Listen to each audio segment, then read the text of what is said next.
after founding the Vietnamese Vietnam Communist Parties, yeah, it was the development was dramatically, and it's on the peak of the battle is the Soviet Nghệ Tĩnh battles. They're revolutionary, and Nghệ Tĩnh is one of the province in Vietnam. And here you can see there's in the sky, in this ceiling, it's divided into two colors. The first color is blue, it represents the blue skies in Nghệ Tĩnh province, and the red color was represent the red revolutionary flags. And then, but in the end, it was suppressed. It's really from you see this have the gun. Have a tom and it have some something and here you will see in 1930 the Vietnam the party was changed into the old name. The name was the International Indochina's Communist Parties. And thanks to the positive activities of Nguyễn Ái Quốc and Vietnam's Communist Revolutionary, the international internationals was was recognized. The Indo-Chinese Communist Parties was recognized as it's like independent section of Communist International. Yeah, in June 1931, our President Ho Chi Minh was takes the name Dong Văn Sơ, and but at that time he was arrested by the British, and at the prison, and at that time there's and he was rescued by the lawyers named the Avocado Luce Bai, lawyer Luce Bai. He was a very famous lawyer in British. Yeah, but do you know that at first Luce Bai doesn't know him, and he doesn't accept that he will help him.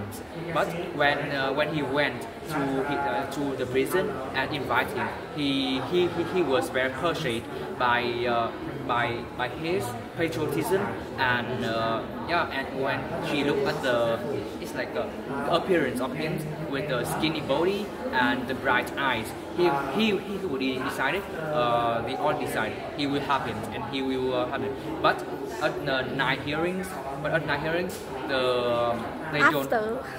after night hearings, they don't accept and to free him. They rejected it, and so that the Luce Bai was sent. It's like to send the letter to the Privacy Council in London, and so with the help of his friends here, Lawyer Pritt, and two of them will help him out and get free of the prison. And after he got free from the prison, he went to Singapore, but he was arrested again because he don't have any passport. And at that time, Luce Bai also helped him again and take him out of the prison. And he's also bought him. You see this bought him one clothes. This is a clothes that it's like he one. And when Dong Văn Sơ was wearing this coat, this costume, he was like a rich merchant in Chinese, and so that he was went to China. Yeah, you will see when Dong Văn Sơ was living in China, he was he came to the Russia from 1934 to 1938 for 4 years. And at that time, he using the name Lin, and he was studied at the International Lenin University. Yeah, and he also worked at the Research Institute on national and the colonial problems. Yeah. So and not only that, in the Russia, he also attended the 7th Congress of Communist International as a consultant. Yeah, and in this by his profile, he wrote that he was he would know about 6 languages. Firstly is Chinese, French, English, Italian, German, and the last one is Russian.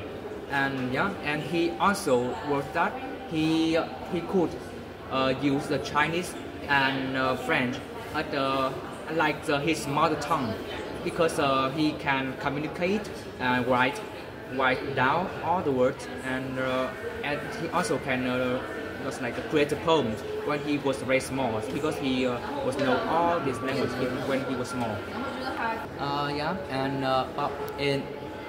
in 1938, the World War II was happened with the appearance of fascism, and at the time, Thomas is realized that it was the right time for him to come back to his to Vietnam, and he might be an opportunity for Vietnam to gain the independence. Yeah, so after that he left Moscow, and in this year, and he has, yeah, and